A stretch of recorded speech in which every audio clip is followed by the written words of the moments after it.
There's the beautifulness of just being in space and just living and accepting and that's like the essence of your getting back to you. What's up, everybody? I'm your host, Patrick Cook. Welcome to Being.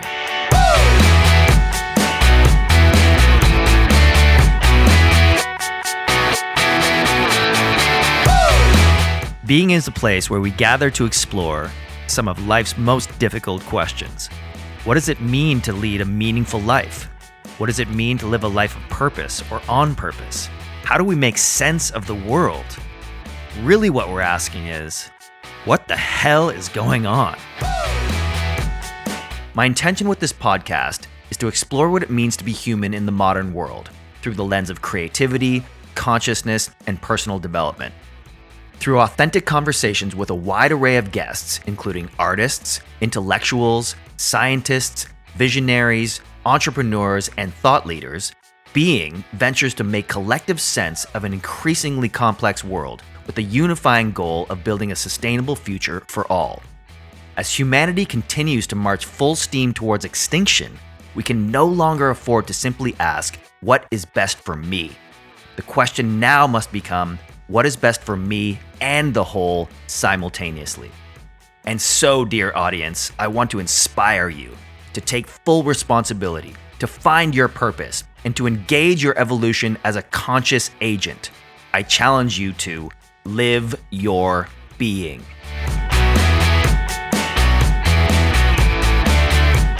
If you're enjoying the content, please do subscribe to the show and get a new episode delivered directly to your device every Friday.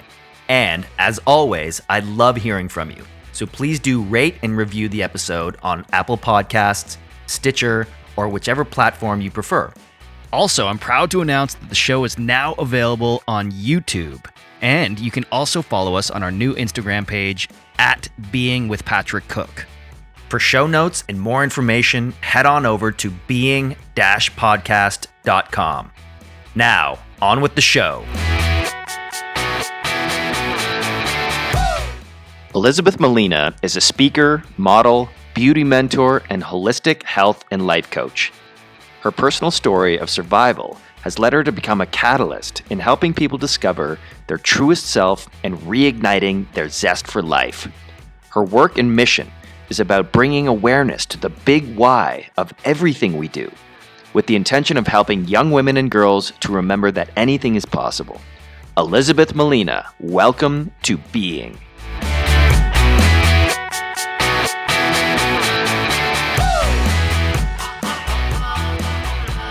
Elizabeth Molina, welcome to Being. Thank you so much for being here. Thank you so much for having me. This is really exciting. The interview was booked fairly quickly, so this is kind of a spontaneous, raw interview, which is exactly how I like it. So thank you for being courageous enough to show up authentically. Always. And thank you for making the space for me. I really appreciate it. My pleasure. So one of the things I love about this podcast is really diving into people's journeys, into their struggles, into their challenges. And on your website, it says, Elizabeth's personal story of survival has led her to become a catalyst to help people redefine the why surrounding beauty practices. So I would love, if you're open to it, for you to share some of your backstory, some of your journey, some of the challenges, some of the obstacles that you have overcome to help you arrive as the person you are today. Totally. So when I talk about my journey, I did a TEDx, and I'm not sure if you saw that. I haven't had a chance, no, but I definitely will. Oh man, I really got you, didn't I? Yes. Well, we booked this within like 24 hours, so here we are. Yeah. So I did a TEDx, and my journey was I was married. I was engaged at 16 to someone 18 years my senior. I was married at 18, had a baby at 18, divorced by 21, but rewind a little bit. By the age of 19 and a half, 20, I was actually kidnapped by my ex-husband, at the time current husband, to another country for 6 months, where and I'm sorry for the audience, so beware of what I'm going to say next. If you are triggered, please Just be aware of that. Mm. He kidnapped me and he beat me and raped me daily until he was trying to brainwash me. And then I was able to, in the midst of that, find the strength to overcome that situation, get myself back to the US and escape with a baby and $25. And here I am today, just thriving. Wow. I had no idea, and I did not expect that whatsoever. I want to just honor you for being so forthcoming and being open to speaking about it. That is obviously a massively traumatic experience. So that the fact that you've come out the other side and you are who you are and so successful in what you're doing, that is incredible. So I really honor you for your bravery and courage. Thank you. Where to go from that? That's that is a significant obstacle for you to overcome. So you arrived back in the US with a baby, barely any money in your pocket. What happened next? Um, there's like a magic that happens when you hit like rock bottom, right? Like there's Mm, nowhere else to go. mm, And there's like two choices, right? Like there's a fire that can ignite and it's like I have to like there's a reason why I'm here. Or you could mm. just sit there and wallow into like, the poor me, oh, like just feeling bad for yourself. Yeah. So I obviously had a baby and I'm like, I have to like show her. Like I need to like step up my game. And so 2 days after that, I literally walked with her, like no carriage, like just carrying her. Um, and by the way, I came back like 3% body fat. So the baby looked bigger than me. Like I looked like I was her nanny. Like from a third world country, like I was like 100 pounds. Wow. And so I marched with her to college. Um, Before that, I had gotten into Columbia University, NYU, and I went into these colleges and I'm like, okay, I know that I registered, but I how like, how do I get re-register? Like, what's the deal? Like, I just showed Mm, up there like out of a movie. Like, I didn't care if I had an appointment. I didn't know. Like, I'm like, dude, I just came from this situation. Like, I'm wow. here. Like a Yeah. movie, like just showed up with this baby in my arm. And I'm like, what do I do? And I think people were just like in shock, like, Right. what is happening here? And they're like, oh, yeah, you need to like they were just directing me to places. So anyways, I went there. They were like, listen, if you want to start school, like, fall semester started, it's spring, you're not gonna get financial aid, et cetera, et cetera. It's very expensive. And like, what are your finances? I'm like, I don't have any. What do you want Mm, me to do? So they basically said to me, well, there's a sister school that most of our professors, and I wanted to, be a doctor. So I wanted to be in the sciences. mm, And most of the professors taught at a CUNY school, which was near Columbia, which is a city college. mm. So they're like, if you go there, it'll be cheaper and it'll be easier for you. And I'm like, okay, sure. I literally walked over, like, you know, I did the same thing coming with my baby. I'm like, listen, how do I register? What's the deal? They redirected me. I got registered the same day. I'm like, what do I do with my kid? Like, what are the rules? Can I bring her to class? Like, I don't have childcare. And they're like, no. Wow. Wow. This does And then sound I like a think, Hollywood movie. This is incredible. yeah, and now that I think about it, like I never told these moments of the story. Right. And I think people were like in shock or confused. Like I felt like it was like so surreal because like no one does that really. Mm, And my attitude was like I was fierce. I was mm. like, here I am. Like there's no space for you to say no to me. And there was like that fire. Like 2 days out after like this ordeal, right? And I'm like, okay, what do I do with my baby? And they're like, well, we have childcare, but like honestly, all the professors usually take that up, and it should be for the students, but like, the politics. And I'm like, what Yeah. politics? I don't care. I'm gonna go show up there. I don't care about politics. I don't care. I have to do something for my baby. So I went and they're like, listen, we can't like, teachers usually take up all the space. But go here. Like people were just like sending me away. And I'm like, what else do I have to lose? Okay, I'll Mm, go to other places. And I ended up going to places. I got childcare. Um, the very next day after I situated my childcare, by the way, for free, because they're mm. like, we have scholarships for women like you. I'm like, I don't know what women like me is, but I'll take it. Yeah, right. And then I go the next day to school. and I read, I had to pay like bursars or whatever. And I'm leaving the building, and I went to a military boarding school. So I had really great posture. Plus I was like super thin, and I still had really great manners. So as I'm leaving the building, again, you're like 20-year-old, like 21, you're not thinking about like, not half the people are not experiencing what I did, right? Like what I went through. So I opened the door for this gentleman, like older gentleman, and I'm like, oh, go ahead, sir. And he's like standing there. He's like, oh, how do you like the school? And I was like, wow, this, after what I've been through, this guy's being nice to me. And I'm like, I actually like it. Like, I haven't spoken to people. No one's asked me, like, how are you feeling? What's going on? I'm like, oh, it's a nice school. Yeah. People are friendly. They're directing me in the right place. Like, I was being honest. He's like, oh, well, so tell me about your experience. I'm like, no, everybody was helpful. Like, I paid for what I had to. I got my classes. I got information.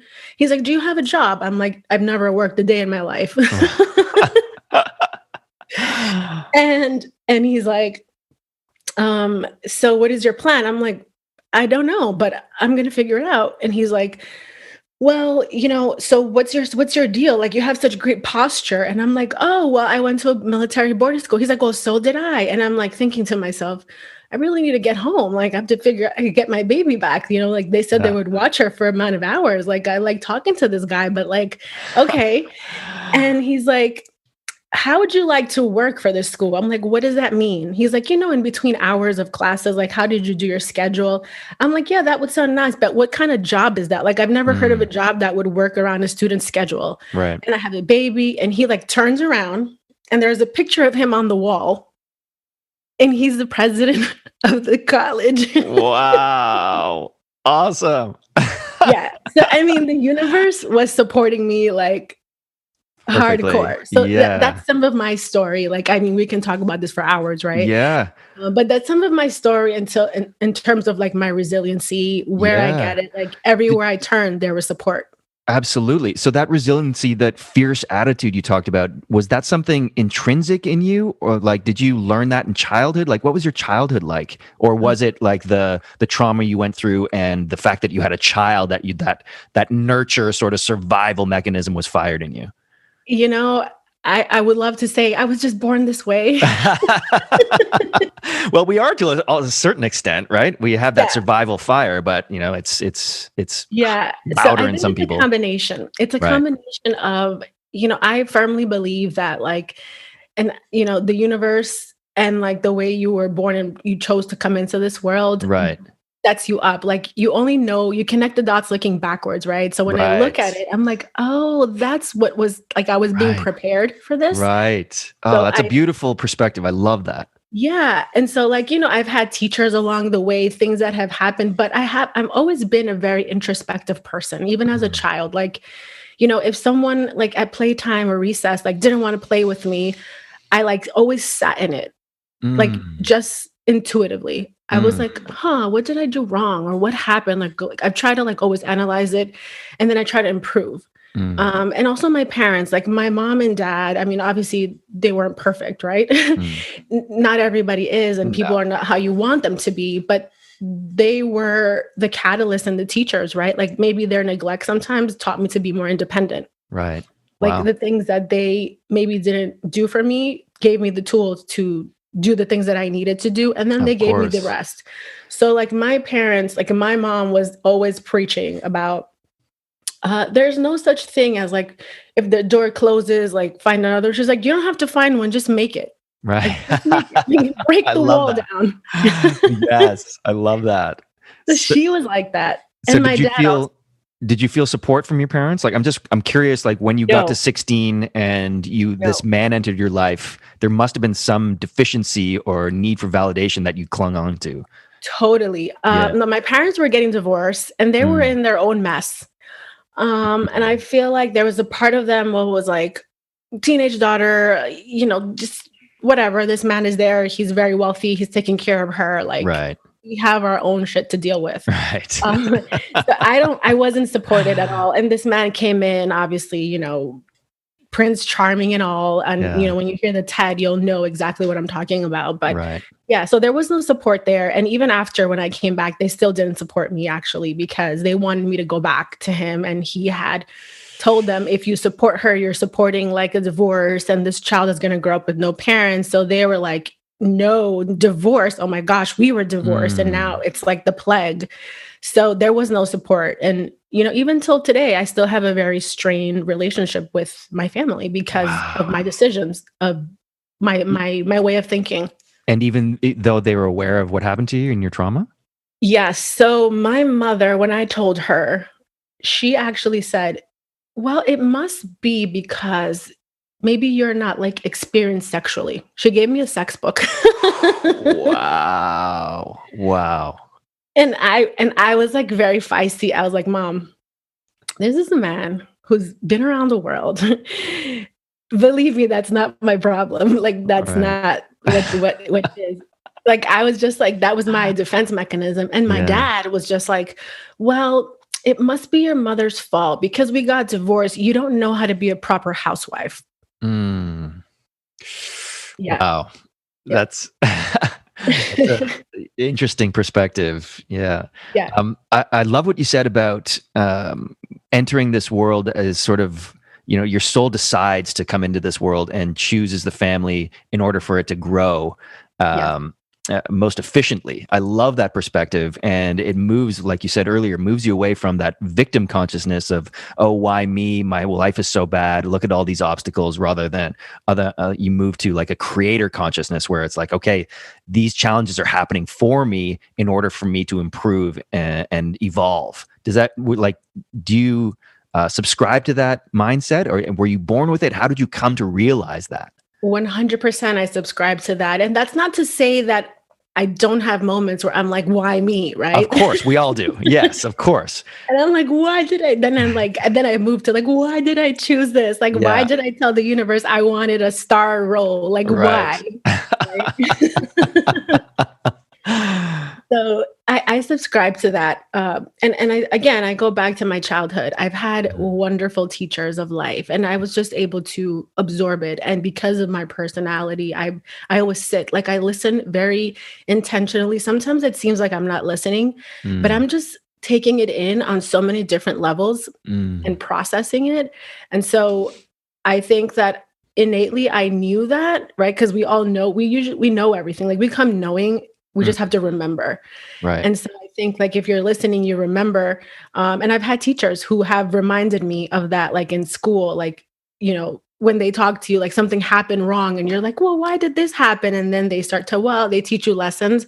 So I think that there's a combination of that, but I definitely subscribe to that Mm. for sure. Yeah, beautiful. Your bio also says, I help people discover their true self and help them return to their natural state. Then self love, world peace, and anything at all becomes possible. And that just gave me chills when I read that. That's so beautiful. Can I ask you what you mean when you refer to true self and natural state? Yeah. So, thank you for asking me that because, Mm, usually when I get interviewed, it's always like very superficial about okay. beauty and makeup and skin and Isn't that hair, which I interesting? love. Yeah, I know, and we're gonna get to that, but it's Yeah. yeah. But like you say, that industry is typically so superficial. So I love to get beneath the surface and find out what's really going on with people. I love it. I love Yeah. it. So thank you. So for me, getting to your original state is, that child, it's like the child state of you, like your spirit, the Yes. free spirit that doesn't um really subscribe to what society has told it how to conform to. And what that means to me is like when you're a child, right? And you want to play with whether it's lipstick, a truck, like there is no like gender assigned to you. I mean, obviously we were born into gender, right? But Yeah. like no one's telling you, well, you know what, you can't wear pink because you're a boy, or you can't like this because you're a girl and you need to be more feminine. And so like this is when society starts telling you like how to be, what you Mm, have to be, and your spirit starts like shrinking in a way, like mm, starts like constricting and molding into this shape that you were forced to by society. So like even as a totally. boy, when boys are told, and I'm sure maybe you've heard it, I'm not sure, but like if you cry about like if you got fell and hit your knee, it's like you're a strong boy, you shouldn't cry. And it's Yeah. like what do you mean? Why are you cutting off this boy's ability to relate and be empathic, to be compassionate? Because you're telling Mm, him, no, your feelings don't matter. So I want to get down to that boy let's say we're talking about a boy or a guy Mm. in particular, that person who was in touch with his feminine side, who was empathic, who was compassionate, who was able to commune with nature. And so that's what I mean by getting down to that person who you don't really have these, like, you're not judging things, you're feeling things. And there's a big difference of being in a space of judgment. Obviously, we as humans and animals, we need to judge because that's for our safety reasons, right? Like we need Yeah, to of see if there's a course. tiger coming to us. But there's a beautifulness of just being in space and just living and accepting, and that's like the essence of your getting back to you.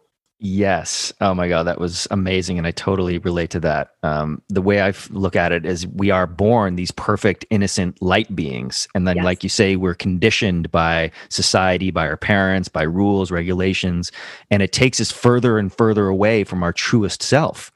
And it becomes this disconnection. And I work a lot with alcoholics and addicts, and that's the disconnection that causes the disharmony that is so painful that we would rather just numb out with alcohol or drugs than deal with that pain in the moment. But it's Mhm. so like your story mirrors mine in that I was so motivated because I had an issue with alcohol dependency that I overcame. And then when I came back to a more healed, grounded, centered wholeness, I'm like, oh my God, you can have this peace and joy and connectedness within yourself all the time, where even when you go out in the world and there are the challenges, there is anxiety or obstacles, whatever happens, you can deal with them because you have that grounded wholeness. It doesn't get to the point where you're so disconnected. But the problem is society has molded us, and it's reinforced by the beauty industry, by advertising, by Hollywood, by governments, Yeah. by propaganda, that we are not whole and we're less than perfect, and we need things outside of us to feel whole. And it's a total lie. So I honor you for your work and what you're doing. So maybe this is a good segue into you as the beauty guru. How did that come about? Yeah, so, I use, and I'm gonna be honest with you because I Please. recently, someone said, I was like talking and they're like, you're very sneaky. I'm like, sneaky was like not and is not like a positive word usually, right? Right. And so I'm like, but this time I kind of like that. So I use beauty. I was like, what is my purpose, right? Like, why am I here? Why am I in this container? Why do I Mm, look this way? Because I have half the time, like, if there's no mirror, I don't even think that this is what I look like, right? right. And a lot of my, trauma in life has been because of what I look like, right? Like, I'm Right. not going to go Oh, into it, but wow. like, even at 5, I was like molested, and, Oh, and wow. like, there's a lot of trauma based on my appearance and my Mm. looks. Um, Is there a certain level of resentment that comes with that? There was for a Right. very long time. I I was bet. very angry at my body. Like, why do I have this? Like Yeah. before it was before Kim Kardashian, right? Like before all Right. the fillers and plastic surgery, like this was me. Right. Naturally. And so I was like, why? Like, what is this? Like, I hated it, really, like truly hated it. So going back to that, I use beauty as this superficial tool to bypass a lot of the bullshit and sneak into your soul through the Mm. back door, because it's such a sneaky way where we can talk about. It's easy for someone to talk about their gray hair, their teeth aren't white, they want longer lashes, they want beautiful nails, the wrinkles. Like, that is a very easy conversation to have with anyone on any level.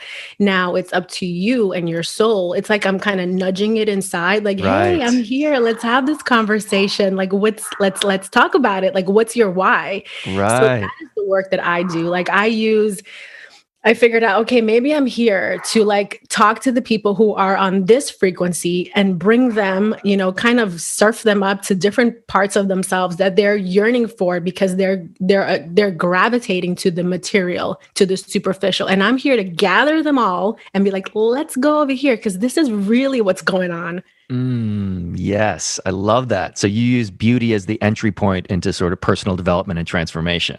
100%. Oh, I Yes. love that. It's because I do the same thing with alcohol. Like I subscribe to people that are struggling with alcohol, but really what's happening is this personal transformation under the surface, right? Yes. And so So how do people react? Like when you have clients that come to you, say for gray hair, or they want longer lashes or whatever, and you say, well, what is your why? How do they react to that?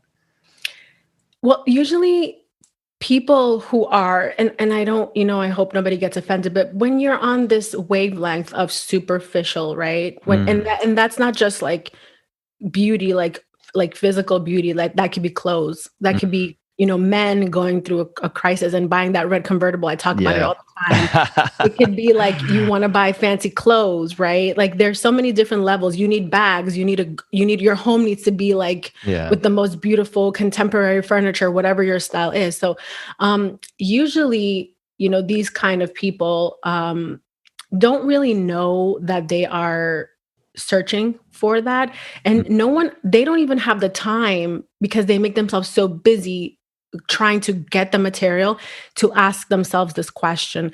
So I have to say that, first of all, nobody has ever asked them these questions because I know I asked them and they're like, no one ever cared to ask me, because usually when you're in that superficial world, all you care about is the newest thing, the newest lipstick, the newest car, the newest bag, the newest shoe. Did you get that fall, season 2022? Like that is not a conversation that people have. So usually it's accepted. They're like the kind of, when your heart sinks a little bit, like when I ask the question, like, why does it matter about your gray hair? And they're like, and they just pause for a second and I can feel them it's cracking. And then usually you have the answer for yourself. It's just, you need the person to facilitate the questions that you need. And it's all in the questions. And I am a curious ass person. I love it. I love that. Awesome. Beautiful. So I'm just curious, like, do people respond to it? Like I find people that have lived their whole lives superficially or seeking externally for validation, they're either unconscious of something or they're protective of something and they don't want to go inwards because it's too scary or painful, or they're not even aware of it. So when you invite them in and to ask those deeper internal questions, I would imagine a lot of people are just like, hell no, get me out of here. Like, I don't want to do that. So is there like a ratio of people that, and just like, okay, I'll do it? So I guess, I haven't experienced that really. And I feel like because of my story and because of my energy and my presence, I really make it safe. Right. For them. And that is so powerful. Yeah. And so like my energy, my presence, my story, what I share makes it so safe for them that they by themselves voluntarily just want to, they're like, I need you to hear me. I'm like, okay. Yes. So I just literally crack a little opening and they usually just burst out because they've been waiting to feel safe. And I think people forget about that safety. Like if you don't feel safe, you are not going to come out. And that's why the people in this industry keep on going there, because those are walls that you keep on building, reinforcing. You're like, I need the barbed wire. I need the concrete. I need the electrical fence, like all those things, beauty, hair, shoes, all that. That's the fence. And you keep on building on your fence because you're not feeling safe. You're not feeling heard. And I provide that. I am that, take a breath with me and we're going to, take it all down. Yes. Because I show up raw. I am raw. This is I can me. tell. I love it. I love it. These are parts of me. I am coming to you naked, and you should not be afraid. These are my scars. These are my wounds. I'm sure yours are smaller. My scars are so big for the most part that people are like, dude, I have this little scrape. Let me show it to you, because you're freaking you're like Frankenstein almost. Wow, that's so amazing, Elizabeth, how you set that container for people to feel safe and to express themselves. That is so, so powerful and so needed in this world. Because when, like you say, when they do feel safe and they open up, that's where the real magic happens. That's where they feel like they're heard and they can be vulnerable and they can be seen in many ways that maybe they never have been before. And that, oh my God, that is so powerful and again, so needed in this world. So thank you for doing that work and having the courage to do that work and to overcome what you've overcome to come to this place. It's just magnificent. What a story. Incredible. Hey, are you feeling lost, frustrated, angry about the state of the world, but unsure what to do about it? I get it. The world is a pretty messed up place right now. Yet in these interesting times of shattered realities, Many people are using alcohol to escape and numb their feelings of anxiety, dread, and uncertainty. I know, I did it for years. This is why I've made it my mission to support brave souls in mastering their inner world and finding a deeper sense of purpose. To that end, I created Reset 2020. Reset is a personal transformation mastermind group with the intention of resetting your relationship with alcohol and becoming the best version of yourself in an empowering, supportive online community. To check out more about Reset 2020 and to watch my masterclass video, head on over to go.patrickcooklife.com. Remember, Cook is spelled with an E, C-O-O-K-E. So it's go.patrickcooklife.com. All right, now back to the show.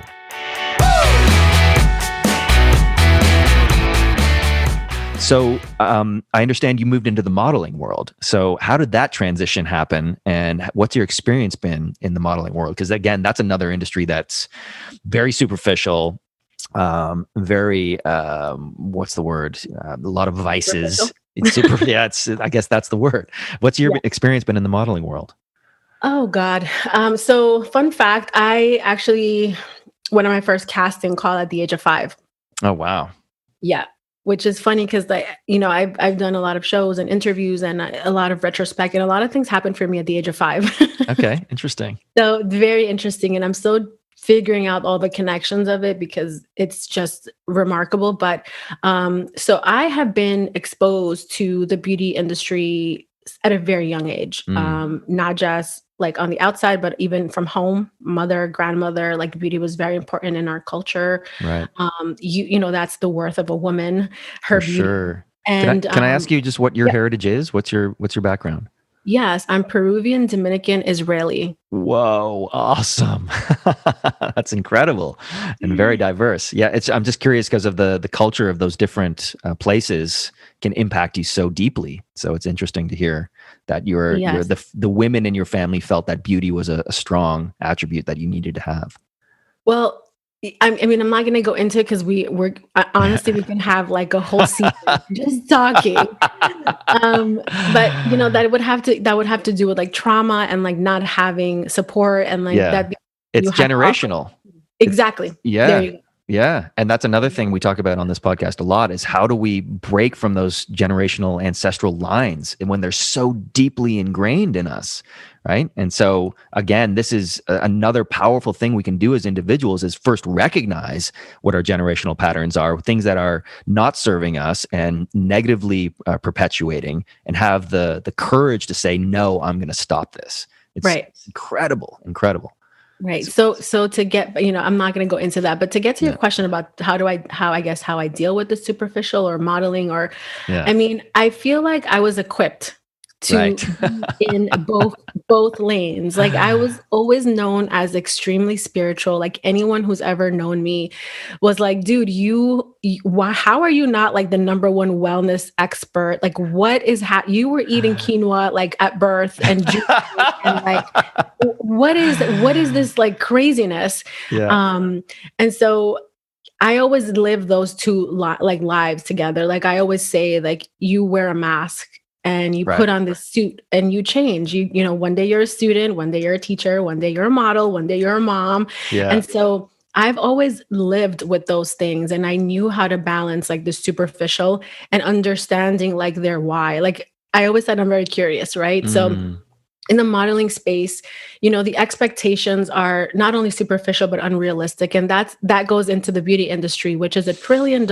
industry. And it is funded by our insecurities and desires to be perfect. Totally. And to be something that is completely unrealistic, unachievable, and first of all, airbrushed in Photoshop. So when you know that, and so like I've spoken about this before, like, there's something to say about when people are judging you and like, you're not tall enough, you're not skinny enough, your cheekbones are too high, they're not high enough, they're not big enough. You learn to figure out, okay, well, that's not me. I know who I am. So it can either break you when we see it, a lot of people just go downhill, or Totally. it can make you really strong and say, that's not to me, because they're looking for a specific look. They're looking for that red car. They're looking for, and I'm blue car, right? They're looking for a convertible and I'm a pickup truck. They're looking, they're looking for a 2-seater and I'm a freaking SUV. Yeah. So it's not me. So like, I mean, there's that, but, I know my hope is, and what I want to achieve in the industry is to start breaking those barriers and start having people like, I don't want to say protest, but like disrupt the industry of, stop telling us that we don't have silky hair, so you're going to sell us this silky shampoo, which is Right. 90% water, by the way, right? Like, stop selling us water with a little bit of ingredient. Like, we look good, we feel good, our hair is fine, our skin is fine. Like, stop having a person who's 25 sell wrinkle commercial for a 50-year-old. Like, that is not realistic. So I want people to take back their power. And Yes. that's what I want to do in the modeling space today. Because before I was part of that, like, I was going to be doing commercials for like wrinkle cream at 26. And I'm like, I don't even have wrinkles. That's like, like, that is weird. Like, shouldn't you Yeah. be casting a woman who's like in her late 40s, early 50s? Like, how is that? And then women who are in their 40s and 50s who are actually buying this, they're like, I need to buy more because Mm. I'm not like that girl. And she's, and so there's this mind altering thing that happens. And I just want people to kind of step out of that like 3D space and come into like their character, their person. Like, we spoke about their Yes. soul, their spirit. I went on a tangent there because I get so passionate, but I love it. Yeah, feel free. And this all comes back to what we were just talking about, is that grounded, centered wholeness. Like, I think we're talking about the same thing. We just come at it from different perspectives, and that's yeah, beautiful, because what we are up against is this massive, powerful machine of propaganda and advertising and manipulation, preying on, like you said, on our insecurity and our self-doubt and our inadequacy, just to sell us something that we don't need. And so yep, the more we can become aware of it and step back into our power, and then we can actually change the world by, deciding, making different choices, in everything we do. Okay, well, I don't need that car or that extra house or, this beauty product. I'm beautiful just the way I am. I'm whole just the way I am. And if you right. can move into the world from that place of wholeness and healed, that's super powerful and exactly what the world needs. So again, I applaud you for the work you're doing. It's incredible. Thank you. You're And that's very, what I talk about, I'm sorry yeah, to cut you off, when that's I talk fine. about world peace and when I bring you back into that state of Yeah, love. And yeah. it sounds so cheesy because I'm like in my TED, I'm like, and world peace, And it's like so funny. Like, I did it with like a double intention. Like, I thought it was funny. I have a weird sense of humor. Right. And then like I actually meant it.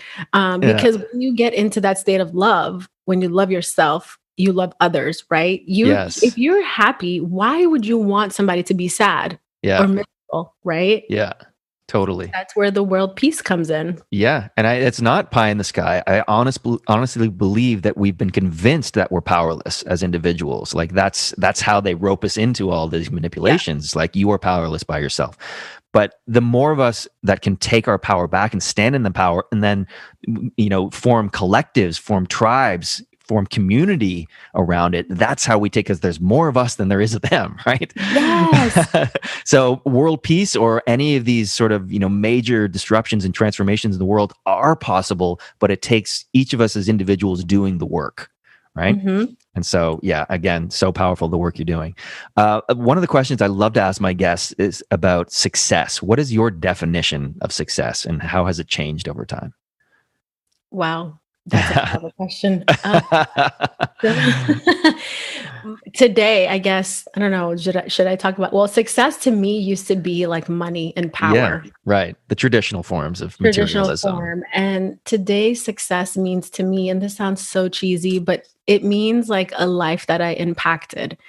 And I can watch like the seeds that I've been sowing. Mm, I watch them flourish, and then I watch them like pollinate other seeds and plants, and mm, and that to me is success, because in my mind I'm like, there's a field of all these different kinds of flowers that I've been like putting into the ground and feeding them, and then they grow and they're just like wildly like pollinating, and I'm like, oh, that is success. That is beautiful. That is spirit. That is communion. And so for me, that's success. Yes. Oh my God. I love that metaphor of planting seeds and watching them flourish and then ripple outwards, right? Yeah. Beyond even this lifetime. And that comes back to the ancestral thing we were talking about.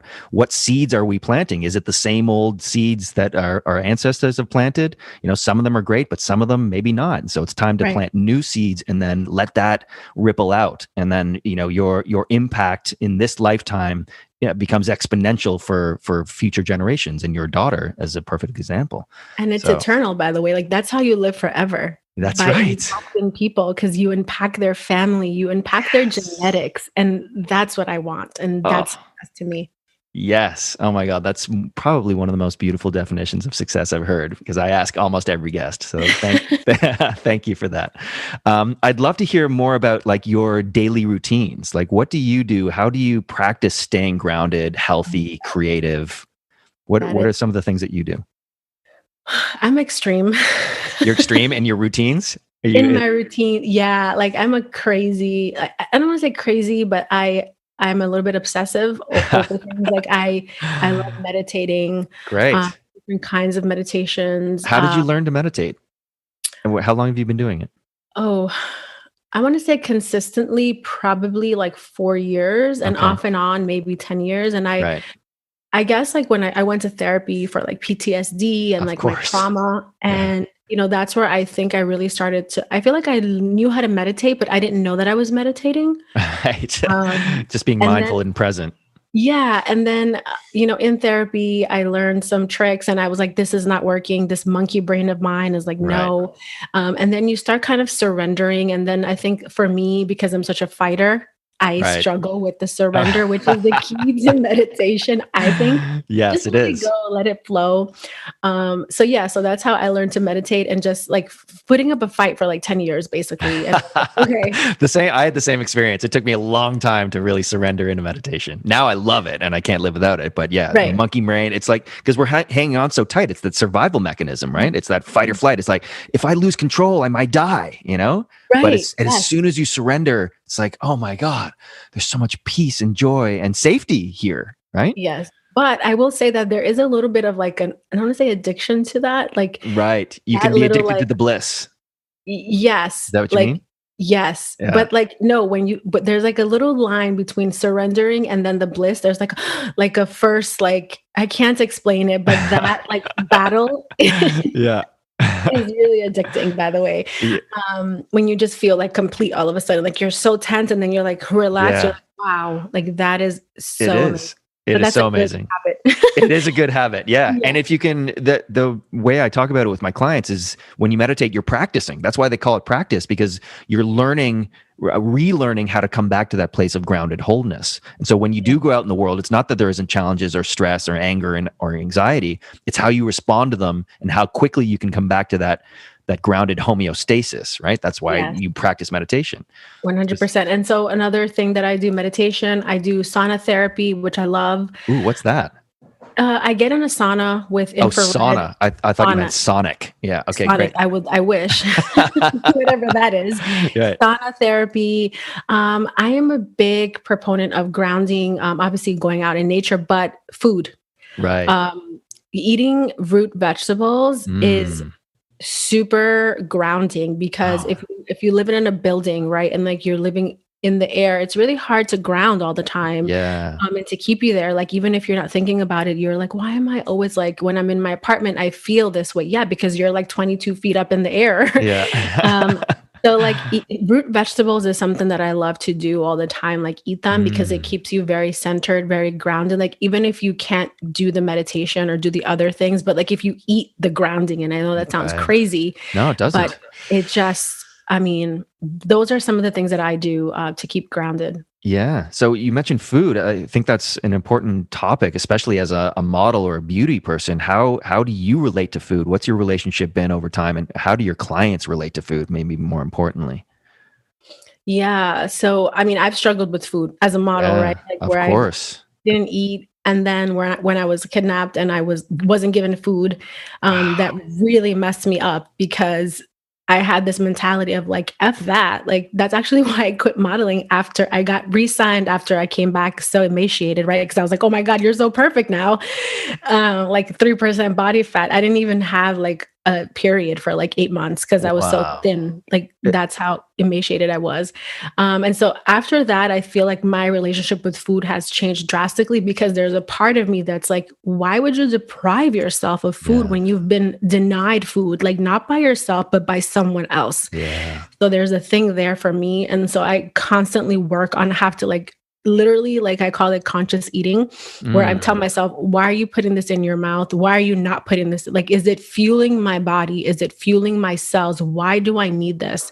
And so like, I just try to always ask myself that, because I think it's really important. Even when I have like, sometimes I have emotional eating and I'm like, I just want to stuff my face with things. And I'm like, We all do. that's not okay. Like, what's going on? And it could be like, it's maybe before like my period. And I'm like, oh, I know why I reached for the chocolate. I maybe need more magnesium to support my body. Right. So just being aware of that. And for my clients, it's literally, unfortunately, almost the exact same thing for them, except for like the kidnapping part and someone not giving them food.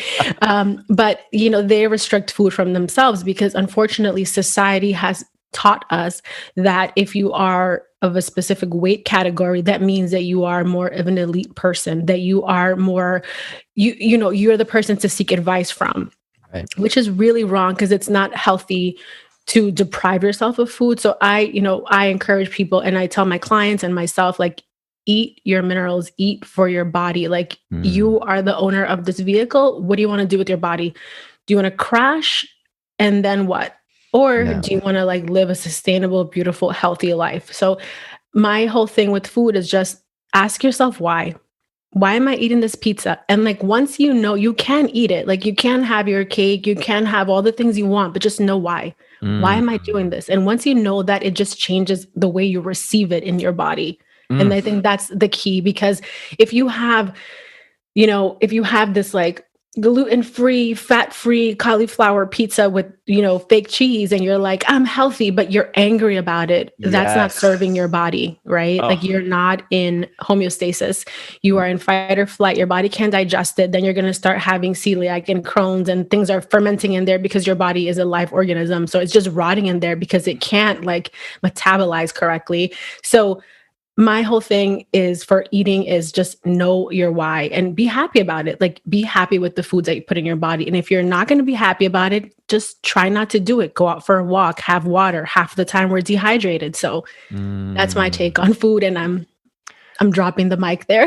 Drop the mic. Wow, that was incredible. And I totally agree. That was so powerful. What we're talking about is just conscious intention and cultivating self-awareness around everything we're doing. And food is such an intrinsic part of our lives. We need it to survive, but our relationship with it is so skewed when we're not in our conscious awareness, when we are unconscious and just eating from emotional pleasure, or just because we're hurt or we want to be distracted. And like you said, the nutrients that go into your body wholly depend on your state of mind when you're eating them. And that is something people don't realize. Like you said, if you're angry and you're eating healthy food, it's not going to digest and metabolize as well as if you're grounded and calm and aware and grateful, and so it's like you said, it doesn't mean you can't have French fries or the cake or something, but don't feel guilty about it.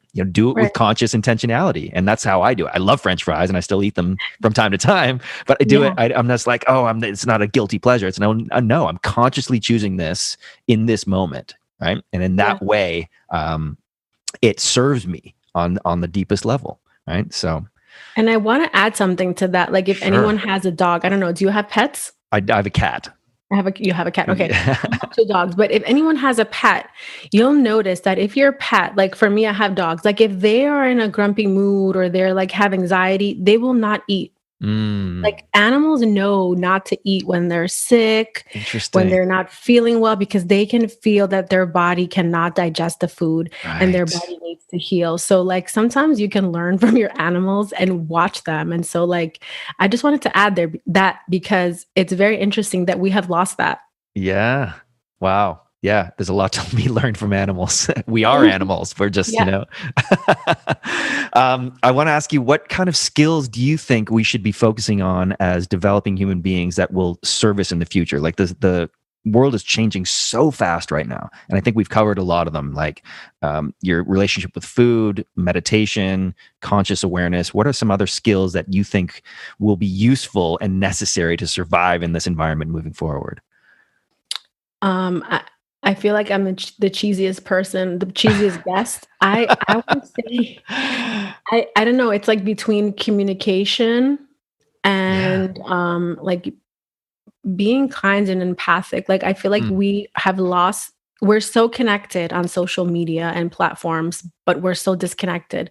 mm, I have a teen daughter, and I can sometimes like she's on the phone and she like doesn't know how to like talk to her friend, and she's like, okay, bye. And then, but then they'll snap each other all day or like send like emojis. And I'm like, but you didn't communicate like yeah. what is. So I feel like for the future, I think that we need to hone in on being empathic, compassionate, and kind Mm, with each other, but pass it down because kids can't even write a letter to each other these days. They can't even mm, call and say, "Hey, Elizabeth, how are you today? Are you feeling okay? Did you need anything? How do I support you?" Like that piece of humanity has slowly been. I want to say it's like endangered almost, like it's on the mm. endangered list, and I wish we brought it back. Yes, I couldn't agree more. A sense of community and authentic relations, just being present with other people, and, the isolation of this pandemic or whatever we're going through has amplified that and made it a lot worse. But I totally agree. A sense of community, and that comes back to what we were saying: is as individuals, as we continue to do the work of becoming more whole, then we can interact with other people, not from a place of woundedness or insecurity, but from a place of wholeness. And when you connect with another person in their wholeness and see them and they see you, that is incredibly powerful because you feel seen, and that's a real Yeah. connection, right? And Yes. that's exactly what we need moving forward. So thank you for that reminder. That was absolutely beautiful. Okay, Elizabeth Molina, this has been incredible. So nice to meet you and just Yes. like have this real, raw, authentic conversation. I love your energy. I love all the work you're doing. I just have one more question for you, and it's this: Sure. if you were to take all of your experiences, all the knowledge and wisdom that you've gained, and distill them down into one message or one sentence, what would it be? You are enough. Ah, that's it. That's it. Mic drop. It's going to be a hard question, and it's like, no, you are enough, and that's what we all want to be seen and heard, like you said, and we want to feel like we're enough, and that's what we Yes. all fight for. The likes, the shares, the pictures, all of it is just all of our souls crying to be accepted and to feel like we fit in and that we are enough, Mm, and that is my message mm. as well. Beautiful. Elizabeth Molina, thank you so much for taking the time with us today. Do you want to let people know where they can find you online? Sure. I am active on Instagram. With my handle is Elizabeth___ Molina. And you can check out my website, elizabethmolinainc.com. And I'm most active on those two platforms. Amazing. Amazing. I will put all those links, of course, in the show notes so people can find you. Elizabeth Molina, thank you so much. I really appreciate it. Thank you for having me on here. My pleasure. Have a fabulous day. Thank you. Hey everyone, thanks for tuning in. And if you enjoyed the show, please do subscribe, rate, and review. For more information and show notes, head on over to being-podcast.com. We'll see you next time, and remember, live your being.